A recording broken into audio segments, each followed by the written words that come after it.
Next up to Snuff for Handshake. In this, we need to locate the client list and bring the VIP program client list to Handshake.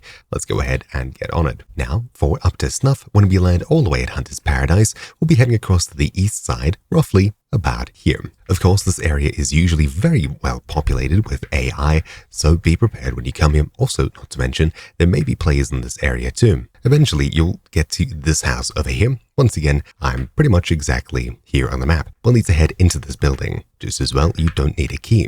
When you come inside, head around to this room over here, and you'll find the guest list on the table. Grab it, and we'll go with this. Once again, you'll probably want to place this in your back pocket for safekeeping. Alright, heading all the way back to base, we can open up our vendors and hand in these missions. So, up to Snuff, we'll hand it over, and there you go. Cool. So, hopefully you found this video useful. Thank you for watching. My name's been Troubleshoot, and I'll see you all next time. Ciao.